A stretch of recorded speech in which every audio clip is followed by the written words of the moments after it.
ഈ നിർമ്മലിനിപ്പം ഈ കല്യാണം കഴിച്ച ജോലി അല്ലാതെ വേറെ എന്ത് പണി എന്ത് ചെയ്യുമായിരുന്നു?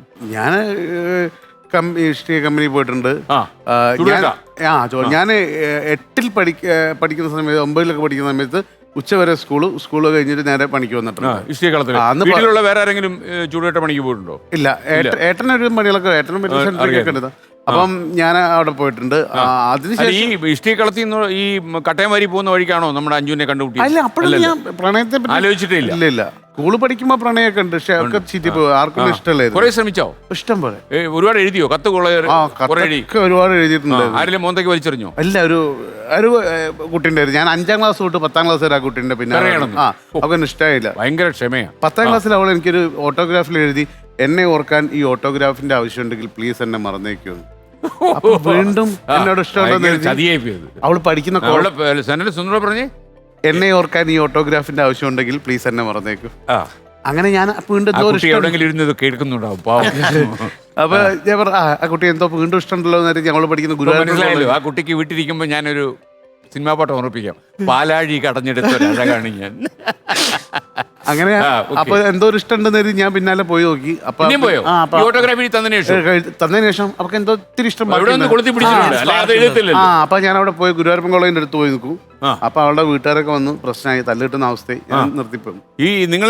നിങ്ങൾ ഈ ഫേസാമ്യം പ്രശ്നം ഉണ്ടല്ലോ, നിങ്ങൾ ആള് തെറ്റിപ്പോകുന്നത്. എനിക്ക് നേരത്തെയൊക്കെ തെറ്റുമായിരുന്നു. ഞാൻ പിന്നെ ശരിക്കും ഹരീഷിനെ ഞാൻ മനസ്സിൽ നന്നായിട്ട് വീഡിയോ ചെയ്ത് വെച്ചിട്ടാണ് ഞാൻ തെറ്റാതെ നിൽക്കുന്നത്.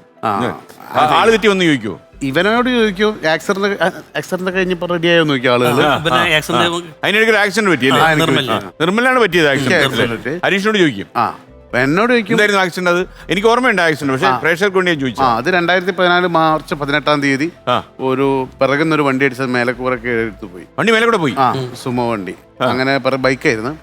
അങ്ങനെ ആ സ്ഥലത്ത് കിടന്ന് അങ്ങനെ മെഡിക്കൽ കോളേജിലെത്തി. അവിടെ നിന്ന് നോക്കാൻ കഴിയില്ല. പിന്നെ അവസാനം ഏട്ടൻ പറഞ്ഞ് മിംസിലേക്ക് കൊണ്ടുപോകാന്ന് പറഞ്ഞ് മിംസിലെത്തിയപ്പോഴേക്കും ഏകദേശം കഴിഞ്ഞു എന്ന് പറഞ്ഞു. അങ്ങനെ ഞങ്ങളൊക്കെ പുറത്തുണ്ടായിരുന്നു.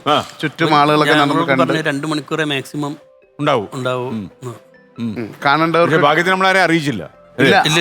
അല്ലെങ്കിൽ എല്ലാരും അറിയിച്ചോളാൻ പറഞ്ഞാളല്ലോ. അല്ല, അറിഞ്ഞ് ഫേസ്ബുക്കിലൊക്കെ ഞാൻ എന്റെ ഫോട്ടോ തന്നെ കണ്ടിട്ടുണ്ട്. ഓർമ്മയായി എന്നുള്ള ഓർമ്മയായി ആദരാഞ്ജലികൾ അത് കണ്ടിട്ടുണ്ട്. അപ്പം ബോഡി കിടത്തി എല്ലാവരും ചുറ്റും നടന്ന് കാണാനൊക്കെ പറഞ്ഞൊക്കെ കാഴ്ചയൊക്കെ കഴിഞ്ഞാൽ അത് കഴിഞ്ഞ് നാട്ടിൽ കടയൊക്കെ അടച്ച് ഷട്ടറൊക്കെ ഇട്ട സമയത്ത് പിന്നെ അവർ പറഞ്ഞ് കുറച്ച് മരുന്നിനോട് പ്രതികരിക്കാൻ തുടങ്ങി. അങ്ങനെ 2 മണിക്കൂർ 3 മണിക്കൂർ അങ്ങനെ 19 ദിവസം കോമയിലായിരുന്നു. 19 നിമിഷം കണ്ണു തുറന്നു.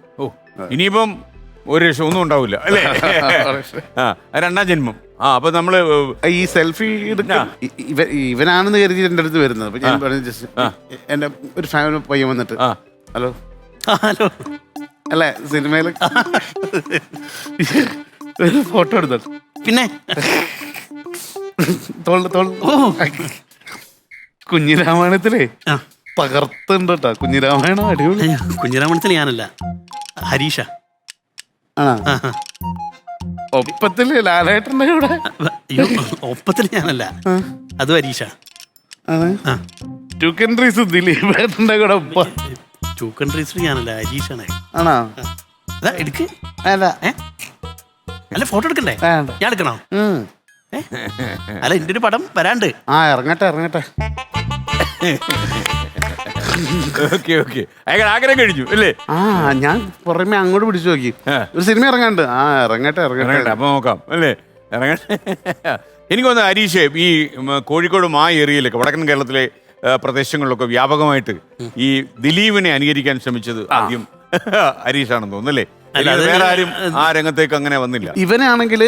ഇവനെ കാണാൻ ദിലീപിന്റെ മാതിരി ഉണ്ടെന്ന് പറഞ്ഞൊക്കെ വലിയ ഇഷ്ടാ. അപ്പൊ ആരെങ്കിലും പറഞ്ഞാ അത്ര സന്തോഷം വരുന്നില്ല. ഒരു സ്റ്റേജിൽ ആരെങ്കിലും വിവരക്കേട് പറഞ്ഞിട്ടുണ്ടോ?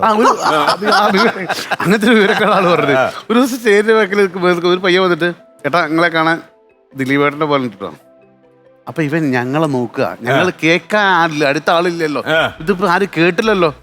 കുറച്ച് കഴിഞ്ഞ് ഞങ്ങളൊക്കെ വന്നു, ഞാനും ദേവരാജരൊക്കെ വന്നപ്പോ ഇവൻ ശരിയുണ്ട്. ഇവന്റെ എന്താടാ ചെങ്ങായി എന്തൊക്കെയോ പറയുന്ന? ആര് എന്താടാ പറഞ്ഞ? ഇല്ല ഏട്ടാ, ഞാനൊന്നും പറഞ്ഞില്ലല്ലോ. എല്ലാടോ ഇപ്പൊ എന്നെ പറ്റി ഇപ്പൊ എന്തൊക്കെയോ പറഞ്ഞ ആവശ്യമില്ലാണ്ട്. ഏട്ടാ ഞാനൊന്നും പറഞ്ഞില്ല. എല്ലാടോ ദിലീപ് എന്റെ കണക്ട് ചെയ്തിട്ട് ഇപ്പൊ എന്തൊക്കെയോ എന്നെ പറഞ്ഞത്. ഏട്ടാ ദിലീപേട്ടൻ നല്ല നടനാ. ദിലീപേട്ടൻ നല്ല നടനാ ഈ പറഞ്ഞത്? എന്റെ ലുക്കും മൂപ്പരും കണ്ടിട്ട് എന്തോ ആ മൂപ്പരെ കാണാൻ ശേഷം ദിലീപേട്ടനെ പോലെ ഉണ്ട് അറിയാം. എന്തിനാ ഒരു കാര്യമില്ലാണ്ട് എന്തിന്റെ കേസുണ്ട് ഇവനിത് പറയണ്ട. ഞാനൊന്നിനും പോയില്ല. ഇവനത് ഞങ്ങളെ അറിയിച്ചതാ. അറിയിച്ച ദിലീപേട്ടനെ ആരെങ്കിലും കേൾക്കണം. ഇത് ആരെ കേക്കണ്ടായി. ദിലീപിന്റെ ഫാൻ ആയിരുന്നു അല്ലേ? ആ വലിയ കട്ട ഫാൻ ആയിരുന്നു. കട്ട ഫാനായിരുന്നു ഞാൻ. അസോസിയേഷനിലൊക്കെ മെമ്പർ, ഫാൻസ് അസോസിയേഷന്റെ ആള് കോഴിക്കോട്. ദിലീപ് ഫാൻസ് അസോസിയേഷന്റെ കോഴിക്കോട് ജില്ലാ സെക്രട്ടറി അല്ലേ?